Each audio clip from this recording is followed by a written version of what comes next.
శ్రీనివాస్ గౌడ్ తమ్ముడు శ్రీకాంత్ గౌడ్ పైన కేసు, అతని అనుచరుల పైన నమోదు. ఎన్నికల్లో సహకరించలేదని ఓ వ్యక్తి ఇంటిపై దాడి. మాజీ మంత్రి శ్రీనివాస్ గౌడ్ తమ్ముడు శ్రీకాంత్ గౌడ్ పై కేసు నమోదైంది. ఎన్నికల్లో సహకరించలేదని ఓ వ్యక్తి ఇంటిపై దాడి చేశాడు. బాధితుల ఫిర్యాదు మేరకు మహబూబ్ నగర్ రూరల్ పోలీసులు కేసు నమోదు చేశారు. పోయేకాలం వస్తే గిట్లనే ఉంటుంది. మీకు పోయేకాలం వచ్చింది, మిమ్మల్ని ప్రజలు మడతబెట్టి ఇళ్ళ కూసబెట్టినా మీ పెత్తనాలు మాత్రం మారతలేవు, మీ అహంకారం మాత్రం దిగుతలేదు. మీరే అనుకున్నా మీ తమ్ముడు కూడా గింతేనా?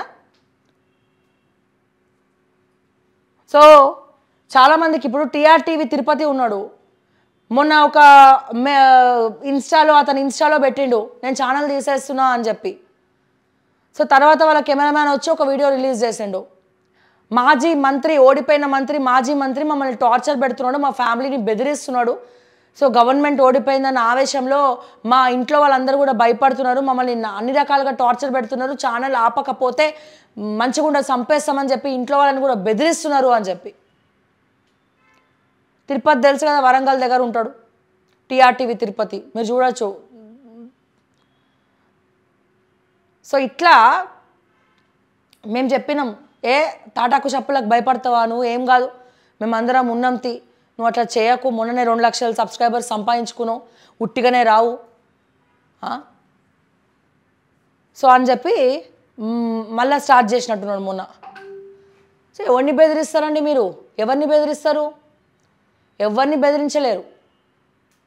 ప్రతిసారి చెప్తున్నాం, చావనికైనా సిద్ధమని చెప్తున్నాం కదా, మేము చచ్చిపోనికి కూడా సిద్ధమే.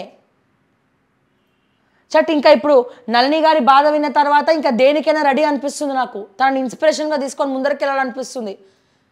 దేనికైనా సిద్ధం, చావుకైనా, కొట్లానికైనా, బతకనికైనా, ప్రేమని పంచనికైనా, దేనికైనా.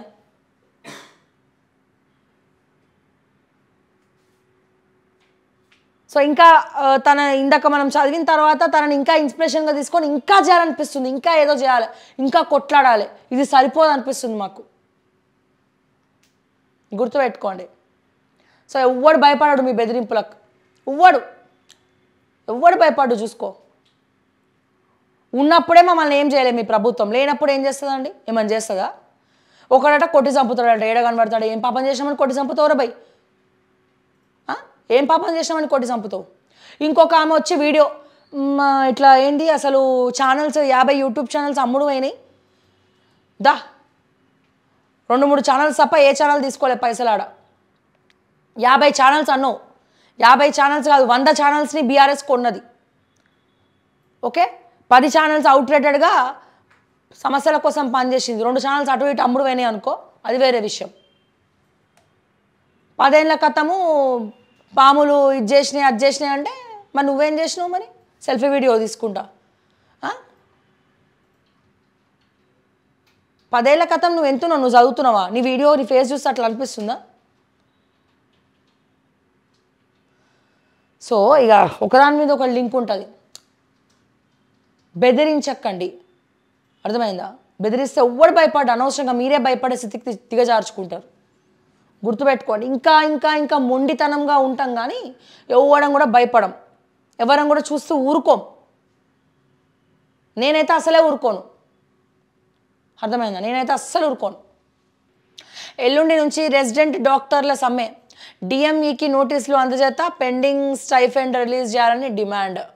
కేరళలో కరోనా కొత్త వేరియంట్ JN1 కేసు నమోదు, వ్యాప్తి వేగంగా ఉంటుందంటున్న నిపుణులు. కరోనా 1, కరోనా 2 అన్నీ వచ్చినాయి, అన్నీ చూసినాం, అయినా కానీ మనలో మానవత్వం వస్తలేదు. చాలామంది మారాలి, ఇంకా మారతలేరు. సో అందరు చనిపోయినాక ఎక్కడ పోతారు ఇంకా రోగాలు వచ్చి? సో దయచేసి కేరళలో కోవిడ్ వచ్చింది కాబట్టి కేరళ నుంచి రాకపోకలు మరి ఎట్లున్నాయి ఇక్కడ? సో ఒక్కసారి పగడ్బందీగా మళ్ళీ స్టార్ట్ చేయాలి, షురూ చేయండి.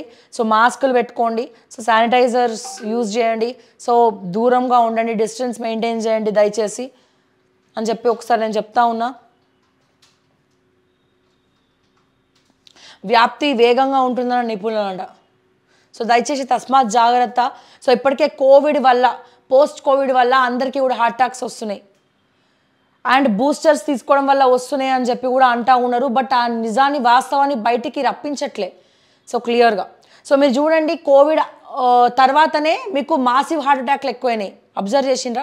కోవిడ్కి ముందు మాసివ్ హార్ట్ అటాక్లు కానీ చిన్నపిల్లలు చనిపోవడం కానీ 16 ఏళ్ళు 18 ఏళ్ళు కూడా మాసివ్ హార్ట్ అటాక్ వచ్చి చనిపోవడం కానీ మనం ఎప్పుడు చూడలే. ఎప్పుడైతే కోవిడ్ వచ్చిపోయిందో దాని తర్వాతనే మాసివ్ హార్ట్ అటాక్లు రావడం. సో జిమ్ చేస్తూ సడన్గా పడిపోవడం, వాళ్ళందరూ కూడా ఎవరెవరైతే మాసివ్ హార్ట్ అటాక్లు వచ్చినారో 99% మంది కూడా కోవిడ్ నుంచి కోవిడ్ బాధితులే అట. ఎవరైతే ఇంకొంతమంది ఏం చెప్తున్నారంటే ఎవరైతే మన ఈ ఇంజెక్షన్ తీసుకున్నారో బూస్టర్ డోస్ తీసుకున్నారో సో దానివల్ల ఇంకెక్కువ వస్తుంది అని చెప్పి కూడా చెప్తా ఉన్నారు. బట్ దాన్ని ప్రచారంలోకి రానియట్లే, బయటికి తీసుకురావట్లే, మళ్ళీ ప్రజలు భయపడతారని చెప్పి. సో దయచేసి ఆలోచించండి, ప్రాణం కన్నా విలువైంది ఏది కాదు. ఎటు వచ్చి మనం అందరం ఒక్కటే. సో వాడిని గుంజితే వాడు కింద పడిపోవాలి, నేను గుంజితే నేను కింద పడిపోవాలి, కుళ్ళు కుతంత్రాలు రాజకీయం డబ్బు ఇదంతా వేస్ట్, ఏవి మనల్ని కాపాడవు. ఇంకా చెప్పాలంటే మానవత్వం జర కాపాడుతుంది మనల్ని, గుర్తుపెట్టుకో. ఎప్పుడో చేసిన దానికి ఇప్పుడు గుర్తింపు వస్తుందంటే చూడండి, మీరు ఆలోచించండి.